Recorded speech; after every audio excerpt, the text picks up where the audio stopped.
Wolf 359, a name etched into Federation history. 40 starships assembled to protect Earth, and in just minutes, 39 were destroyed. Nearly 11,000 lives lost.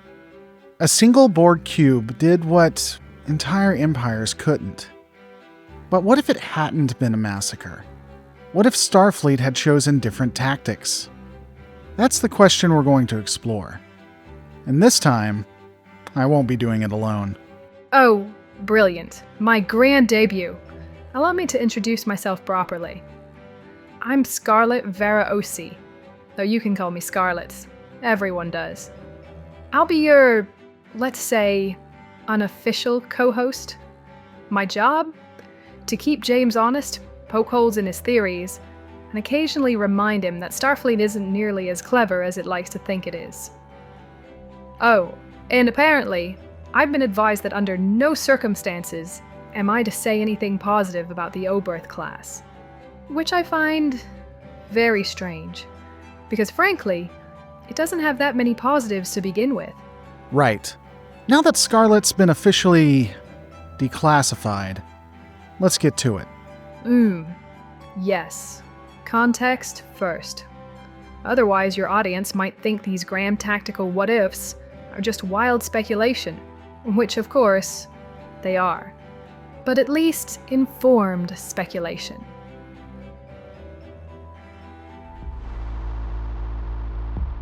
The Battle of Wolf 359 was over in minutes. 40 ships were assembled under Admiral Hansen, tasked with intercepting the Borg cube before it could reach Earth. On paper, it was a formidable fleet. Excelsiors, Ambassadors, Nebulas, even the Melbourne as Hansen's flagship. In practice, they never stood a chance. Not when their entire playbook was sitting inside the cube, wearing a new face. The cube, commanded by Locutus of Borg, Captain Picard turned into a mouthpiece for the collective, gave a simple ultimatum. Disarm, or be destroyed. When the fleet refused, the Borg didn't waste time. The Melbourne, Saratoga, and others were targeted, one by one. Targeted, dismantled, discarded, like it was routine. The Saratoga, a Miranda class, was among the first to fall. Her shields were drained in seconds, her hull cut open by a Borg beam. Survivors barely escaped before the warp core went critical. Benjamin Sisko was aboard that ship. His wife didn't make it out. By the time the battle ended, 39 ships were gone. The Borg cube remained virtually unscathed and resumed its course for Earth. Starfleet's greatest stand became its greatest defeat. A defeat, or a warning they chose not to hear. Which raises the question, was it truly unwinnable? Or did Starfleet have other tactical options they failed to try? That's what we'll explore next.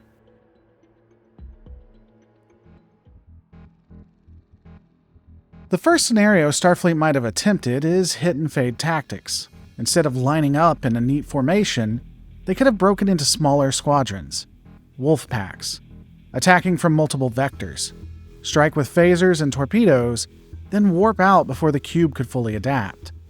In theory, rotating attack groups might have kept the Borg off balance and bought precious time for Earth's defenses to prepare. Charming on a tactical chalkboard. But let's be honest. We're talking about Excelsiors and Mirandas trying to play cat and mouse with a cube that doesn't even bother to turn. You saw what happened to the Saratoga. Tractor beam, shields drained, hull sliced open. That's not a ship you disengage from and limp back to warp. That's a ship in pieces inside a minute.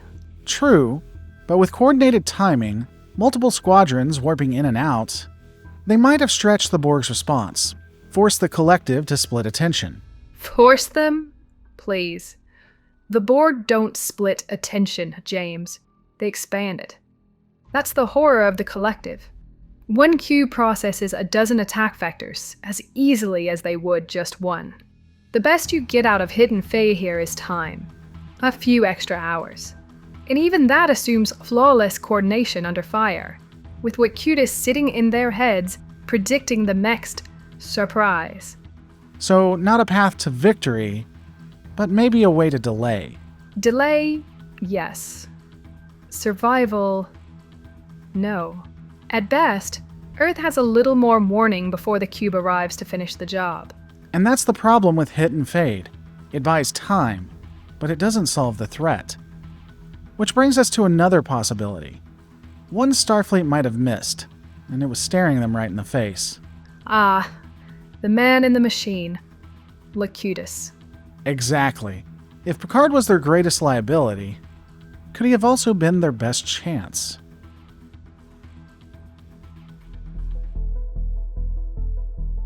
When Picard became Locutus, Starfleet saw it as a devastating loss. Their captain assimilated, now speaking for the Borg. But what if, instead of treating him only as a liability, they'd recognized him as the one weak link in the collective's plan? Locutus wasn't just a mouthpiece. He was a connection. Starfleet might have tried to jam that signal, flood it with interference, or even beam him out mid-battle before the Enterprise ever attempted it later. Disrupt Locutus, and maybe they disrupt the cube. Tempting, isn't it? One man becomes the keystone, and if you pull him out, the whole edifice wobbles. But remember, Locutus wasn't Picard with implants.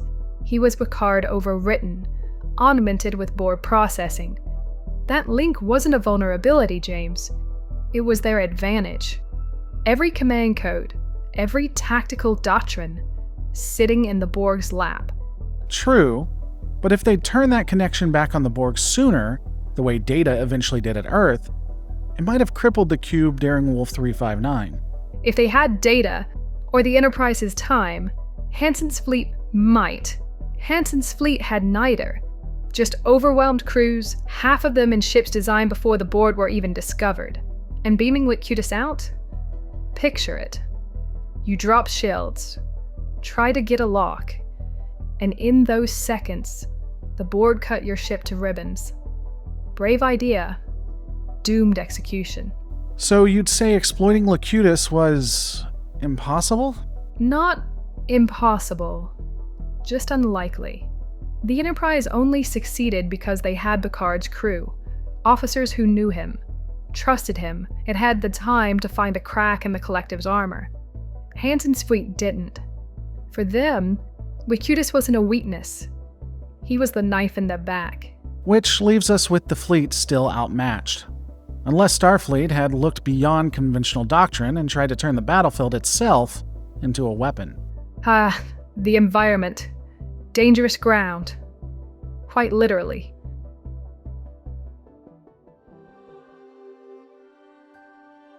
If Starfleet couldn't outgun the Borg, maybe they could have used the battlefield itself as a weapon. Space isn't empty. It's filled with nebula, stellar radiation, and subspace anomalies. Imagine if Hansen's fleet had lured the cube into an environment that disrupted sensors, weakened shields, or interfered with its systems.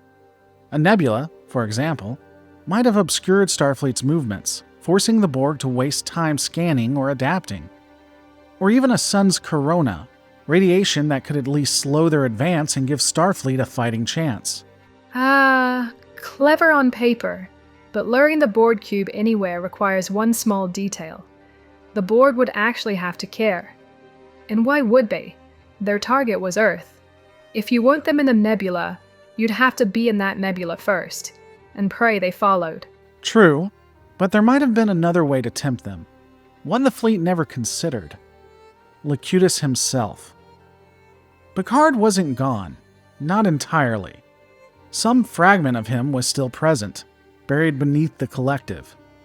What if Starfleet had broadcast a subspace signal designed to trigger that part of him? Encrypted hails, old command codes, even personal frequencies he'd recognize. If Locutus responded, consciously or not, the cube might have followed that signal, right into a trap. Appealing to the ghost of Jean-Luc. Bold, romantic even. But the Borg don't follow ghosts, James. They erase them. At best, you get their attention for a few minutes. At worst, you remind them exactly how sentimental humans can be. Still, if it had worked, the bait could have drawn the cube into a nebula or plasma storm seeded with mines or torpedoes. The environment does the damage. Starfleet delivers the follow-up. Yes, and in the meantime, your crews are choking on plasma storms and half-blind and sensor static. Starfleet trains to operate in clean space. The Borg don't panic when the whites flicker. They adapt. Who really benefits from the chaos? Still, a minefield in the right and wrong way. That I'll concede. Even the collective can't adapt to being blown into fragments all at once. So environmental warfare, whether through terrain or baiting Locutus, might not have guaranteed a win, but it could have created friction, bought time, maybe even drawn blood. Friction is the best you can hope for. The cube wouldn't drown in a nebula, but it might have coughed. Once or twice. Which brings us to a different kind of gamble. If anomalies in terrain weren't enough, perhaps Starfleet could have turned to its own experimental weapons. Ah, the toys locked away in the drawer. Now this should be fun.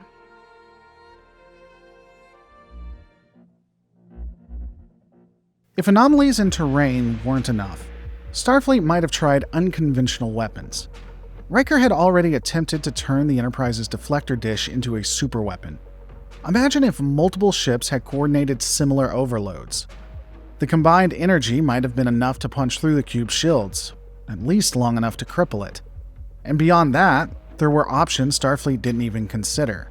Try cobalt devices, for example, banned because of their subspace damage, but devastating in yield. Desperate times might have justified desperate measures. Finally, the toys they hide in the back of the drawer. Now we're speaking my language. Try cobalt devices. Yes. Illegal, but I assure you, Section 31 kept a few prototypes tucked away. Imagine detonating one inside the cube's tractor beam. Collateral damage? Yes. Very noble, and very dead. There's also the theoretical. What if Starfleet had managed to deploy something like the Genesis device? A weapon that could destabilize or even rewrite matter itself. Unethical, yes, but against a cube, it might have destroyed them outright. Oh, you sweet optimist. Genesis wasn't a terraforming miracle.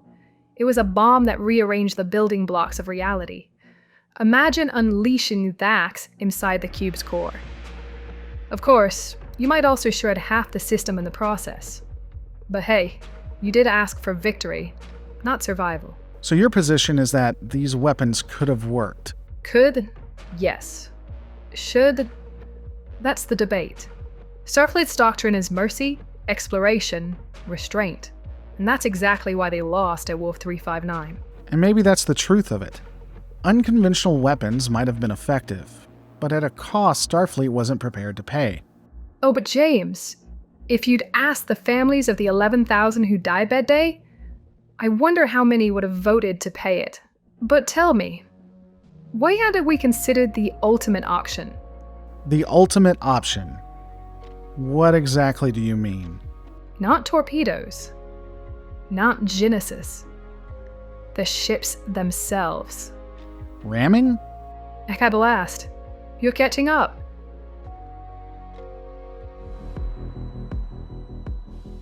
Forget phasers and deflectors. You want a chance at victory? You ram the cube. Warp cores primed to breach. 39 ships detonating in sequence. It's a brutal option, but not a guaranteed one. Warp cores don't always breach clearly. And getting 39 crews to coordinate suicide runs under fire? That's a logical impossibility. Impossible? Hardly. Desperate? Absolutely. And how many lives thrown away in the process? Starfleet doesn't exactly order suicide missions. It's not in the doctrine, and it's not in the culture. And that's why they lost. Or maybe because suicide runs aren't as effective as they sound. Jem'Hadar used them against the Odyssey, and yes, they destroyed it. But that was one Galaxy-class ship. A Borg cube is orders of magnitude tougher. The deaths of thousands might not have crippled it, just slowed it down. Slowed it down long enough to save Earth, perhaps. Interesting, because when I suggested hit and fade or environmental tactics, you said buying time wasn't survival, that it was meaningless. Now suddenly, slowing the Borg down is good enough. Touché, James. But context matters. A few hours gained by darting in and out of a nebula, that only delays the slaughter. A cube gutted by half a dozen war core breaches, that's not buying time. That's forcing them to crawl to Earth instead of marching. Or it's still 12,000 dead on a gamble that doesn't even stop the cube. A crawl is still forward motion. And Starfleet doesn't gamble with lives that way. No. They gambled by lining up politely and hoping their phasers will work. And look how that turned out. And that's the point. Starfleet's restraint, its refusal to become what it fights, is why tactics like these were never tried. And why Wolf 359 became the disaster it did.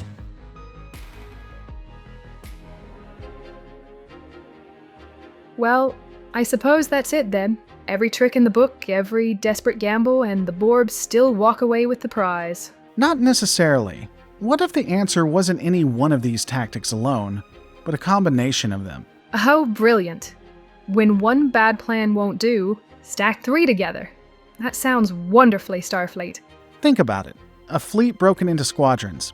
Hit and fade guerrilla tactics to keep the Borg occupied. Meanwhile, one wing lures the cube into a nebula or plasma storm. And at the same time, another broadcasts coded signals designed to draw out whatever was left of Picard inside Locutus, pulling the cube just a little further into the trap. Distract them, disorient them, and exploit the man inside the machine all at once. Risky. Uncoordinated squadrons? They'd be slaughtered. But if it worked... it wouldn't destroy the cube outright, but it might weaken it, stall its advance, or even cripple its systems long enough for reinforcements to arrive. And the Enterprise was the ace in the hole. Ah, yes, the Enterprise. The one ship that always seems to arrive just in time. Very well. I'll grant you this much. Of all the scenarios we've sifted through, a layered approach like that might have been Starfleet's best chance. Not a victory, but a survival. And survival was all that was needed, because in the end, it wasn't Hansen's fleet that stopped the Borg. It was the Enterprise. At the cost of 11,000 lives. A reminder that sometimes good enough still feels like failure.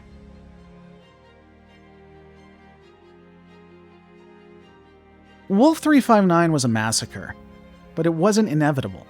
Starfleet had options: hit and fade maneuvers, exploiting Locutus, environmental traps, even desperate weapon or suicide runs. None guaranteed victory, but together they might have changed the outcome, or at the very least, bought the time Earth needed. In the end, though, Starfleet didn't try those gambles. They fought by the book, and they lost. The Borg cube continued on, unscathed, until the Enterprise arrived and turned Picard back against the collective. That was the ace Starfleet didn't realize it had. And a reminder that sometimes survival depends less on doctrine and more on the right ship at the right time. Wolf 359 left scars across the Federation, for survivors like Sisko, for officers like Shaw, and for Starfleet as an institution. It exposed weaknesses in doctrine, in strategy, in readiness, but it also set the stage for the Federation's response at Earth, and the victories that would come later. It's easy to speculate on what might have worked, but in the end, Wolf 359 stands as both a tragedy and a lesson. That even in the darkest moments, Starfleet's refusal to abandon its values, its restraint, its idealism, defines what it is. And sometimes that means the price is high. High indeed. But at least you still sound like Starfleet. And that's the point. If Starfleet had abandoned its principles, it wouldn't have been Starfleet. Wolf 359 wasn't just about what was lost. It was about what the Federation refused to become.